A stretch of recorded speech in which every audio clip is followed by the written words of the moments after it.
Next जो हमारे पास topic है उसका नेम क्या है, हिडन गुडविल। अब हिडन गुडविल क्या होती है, हिडन का मतलब क्या है, छिपी हुई गुडविल, कि हमें वो गुडविल दिखाई नहीं देती, कि जब नया पार्टनर हमारे बिजनेस में आया तो वो अपने यानी अपनी गुडविल जो है कैश में नहीं लेके आया, तो हम इसको इस तरीके से भी कंसीडर कर सकते हैं। अब इसके अंदर हम क्या करते हैं कि जो नया पार्टनर है ना उसके कैपिटल के बेसिस पे हम क्या करते हैं, पूरी फॉर्म की गुडविल वगैरह निकाल लेते हैं, पूरी फॉर्म की कैपिटल निकाल लेते हैं। ठीक है, कैपिटल निकालने के बाद क्या करेंगे, हमने सभी की कैपिटल निकाल ली, हमारी जो कैपिटल का टोटल है वो तो क्या वो आया, वो कम आया। ठीक है, जितनी भी हमने ए बी सी की कैपिटल का टोटल किया और जो हमने सी के बेसिस पे यानी जो नया पार्टनर आया उसके बेसिस पे पूरी फॉर्म की जो कैपिटल निकाली है उसका टोटल क्या आया है, ज्यादा, और हमारी कैपिटल का टोटल क्या आया है, कम। ठीक है, तो जो बीच का डिफरेंस है उसी को हम क्या कहते हैं, गुडविल कहते हैं। जिसको एक क्वेश्चन की हेल्प से समझते हैं। ए और बी पार्टनर्स हैं, उनकी कैपिटल कितनी है, ए की 25,000 है, बी की कितनी है, 15,000 है। They admit C as a partner with 1/4 share. ठीक है, अब वो सी को लेके आए हैं अपने बिजनेस में पार्टनर बना के 1/4 शेयर के लिए।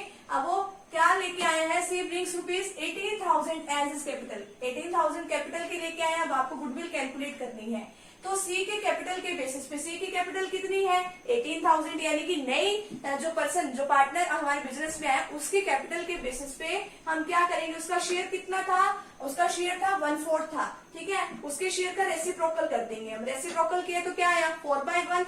तो हमारी पूरी फर्म की जो कैपिटल है वो होनी कितनी चाहिए, 72,000 होनी चाहिए। तो टोटल करके देख लेते हैं, ए की कैपिटल कितनी है 25,000, बी की कितनी है 15,000, सी की कितनी है 18,000। अब हम इन तीनों को ऐड करेंगे, ये तो आया हमारा 58,000, लेकिन हमारी वैल्यू तो कितनी बन रही है कैपिटल की 72,000। तो 72,000 में से हम 58,000 को माइनस कर लेंगे तो ये 14,000 ये किसके आए हैं, गुडविल के आए हैं। ये तो हमारी पूरी फर्म की गुडविल है ना। सी की गुडविल निकाल लेंगे, सी का हिस्सा कितना है 1/4, तो 14,000 का 1/4 करेंगे तो कितना आएगा 3,500।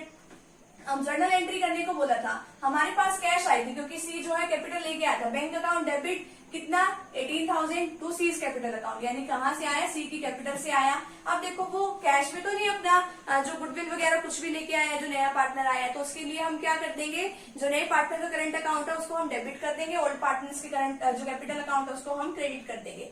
तो नया पार्टनर क्या है, सी का करंट अकाउंट डेबिट कर देंगे और जो हमारे पुराने पार्टनर्स हैं उनके अकाउंट को क्या कर देंगे, हम क्रेडिट कर देंगे। ठीक है, तो अभी हम क्रेडिट कर रहे हैं 3,500, यहाँ पे हमने लिख दिया सी के करंट अकाउंट में। और जो ये गुडविल है अभी हमें उसकी कोई और रेशो वगैरह कुछ दे ही नहीं रखी है, अगर कुछ रेशो दे ही नहीं रखी है तो वो हम इक्वली जो है डिस्ट्रीब्यूट कर देंगे। ठीक है, तो ये हमारा हिडन गुडविल का छोटा सा टॉपिक है। अब इस यूनिट का सबसे लास्ट टॉपिक हमारा रह गया एडजस्टमेंट वाला, फिर उसके बाद जो है हमारा ये सिलेबस जो है कंप्लीट हो जाएगा सीयूईटी का, admission of a new partner का। तो आप यहाँ तक का फटाफट से स्क्रीनशॉट ले लीजिए।